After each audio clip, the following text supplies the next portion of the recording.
Hello everyone, welcome to another video. I hope you guys are doing absolutely fine. तो आज का ये video होने वाला है बेसिकली डिसबर्समेंट प्रोसेस के बारे में जिसका मैंने लास्ट टाइम आपको वीडियो में बताया था। तो अगर आपने वो वाली वीडियो नहीं देखी है तो प्लीज़ जाके पहले चेकआउट करो उस वीडियो को। बिना देरी के इस वीडियो को चलिए शुरू करते हैं।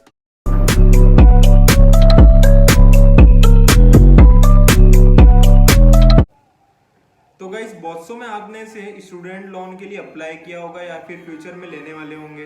तो आज का ये वीडियो उसी के लिए है कि आप अपने लोन का जो अकाउंट है उसमें से यूनिवर्सिटी के जो बैंक अकाउंट है उसमें पैसा कैसे ट्रांसफ़र कर सकते हैं।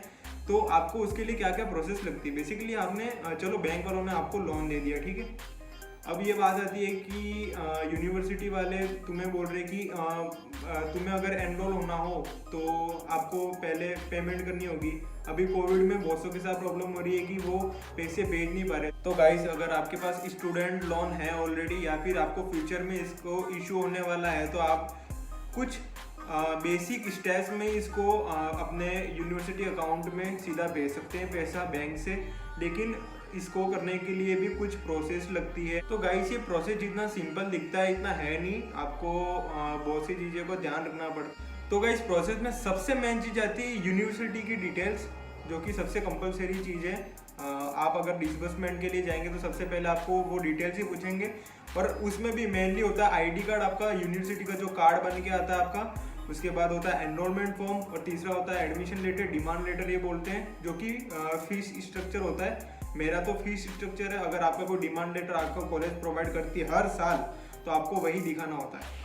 तो दूसरी बात यह है कि अगर आप प्रोसेस के लिए जाते हैं तो आप अपनी सारी डिटेल्स लेके जाए, कॉलेज की डिटेल्स होगी, आईडी वगैरह, एनरोलमेंट फॉर्म, ये सब। एंड तो बैंक वालों को आप ऑलरेडी ये सब दे चुके होते हैं, लेकिन फिर भी वो आपसे वापस मांगते हैं ये सब चीज़ें। तो बेटर है कि आप उसको पहले से ले कर जाए। तो तीसरी बात आती है कि आप कितनी बार पैसा उठा सकते हो या उठाना चाहते हो। तो फॉर एग्जांपल मैं सिर्फ मेरी बात करता हूँ, जैसे मैंने बीओबी से लोन उठा रखा है। अगर तो बीओबी के रूल्स के अकॉर्डिंग मैं सिर्फ साल में यानी एक ही बार लोन उठा सकता हूँ। बाकी बैंक्स का क्या सिस्टम है मुझे बिल्कुल उसका कुछ आइडिया नहीं है। मैंने जहाँ से लोन उठाया मैं उनकी ही बात कर रहा हूँ। तो हाँ, बीओबी सिर्फ एक ही बार उठाने देती है आपको लोन। हाँ, और अगर मैं फेल हो जाऊँ तो क्या करूँगा। तो फिर फेल हो जाओ तो वो जो आप 6 महीने 1 साल की आपकी जो बैक आती है तो उसका जो खर्चा आता है वो आपको खुद से उठाना पड़ता है। तो बैंक वाले वो साइन भी नहीं करेंगे और वो आपको पैसा इशू भी नहीं करेंगे उस साल का। तो भैया अगर मेरी बैक आ गई उस साल के लिए तो बैंक वाले इशू नहीं करेंगे क्या लोन मुझे उस साल के लिए? नहीं दोस्त, अगर आप फेल हो जाते हो तो बैंक के रूल्स के अकॉर्डिंग आपको लोन नहीं मिलता उस साल का। आपको ग्रेड्स दिखानी होती है हर साल की, उसी के अकॉर्डिंग वो आपको अगले साल का लोन इशू करते हैं। तो पॉसिबल तो नहीं है, लेकिन फिर भी अगर दूसरे बैंक्स में अगर ये होता हो कि वो देते हो तो मुझे इसका कुछ आइडिया नहीं है। लेकिन मेनली अगर स्टूडेंट लोन आपने ले रखा है तो आपको ये सब चीज़ें नहीं होती। वो आपको मेनली जो पढ़ाई है जैसे 1 साल यानी 3 साल की होगी या 4 साल की होगी या 5 ईयर्स की होगी तो वो आपको उसके लिए लोन देते हैं, ना कि आपकी बैक और उसके लिए देते हैं। एक और बात शायद आप सबके लोग के दिमाग में होगी कि अगर हम लोन लेते हैं, स्टूडेंट लोन लेते हैं, तो इसमें कम ज़्यादा वाली कुछ स्कीम रहती है कि अगर हम कम चाहे तो कम ले सकते हैं उस साल के लिए और ज़्यादा चाहे तो ज़्यादा भी।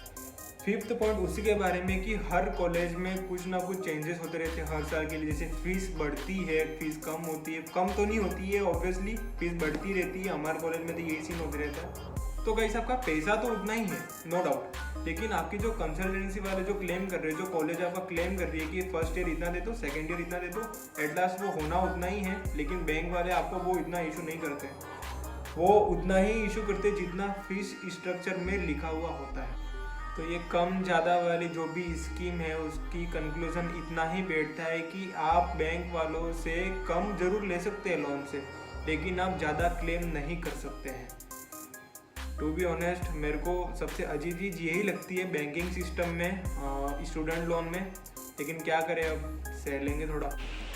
तो 6 पॉइंट बेसिकली यही है कि ये सब प्रोसेस होने के बाद बैंक मैनेजर आपको एक चेक पे साइन करवाएंगे और उसके 2 वर्किंग डेज में आपका ये अमाउंट आपके जो लोन अकाउंट में है उसमें आ जाएगा। तो अब आता है नेक्स्ट पॉइंट जो कि है 7 पॉइंट। तो बेसिकली सब कुछ होने के बाद में अब आपको जाना है मेन ब्रांच में। जैसा मेन ब्रांच मेरा है उदयपुर में, तो मुझे वहाँ पे जाके सब बाकी की जो प्रोसेस होती है वो करनी पड़ती है। BOB का जो मेन ब्रांच है वो उदयपुर में है, और वहाँ जाके फिर फॉरेक्स डिपार्टमेंट करके होता है, जो फॉरेन जो अब्रॉड पढ़ते हैं उन स्टूडेंट के लिए फॉरेक्स डिपार्टमेंट होता है। आपको वहाँ पे जाना है, फिर वो आपको 3 पेजर्स जो फॉर्म होगा 3 पेज का वो आपको देंगे, और आपको फिलअप करनी है, नेम डिटेल्स, यूनिवर्सिटी का नाम, ये सब आपको सब कुछ लेके जाना है। और हाँ, इसमें डिमांड लेटर आपको वहाँ भी चाहिए। ऐसा नहीं कि आपने लोकल ब्रांच में दे दिया तो चल जाएगा, वो बिल्कुल भी इस चीज़ को यानी वो कंसीडर नहीं करते हैं। तो आपको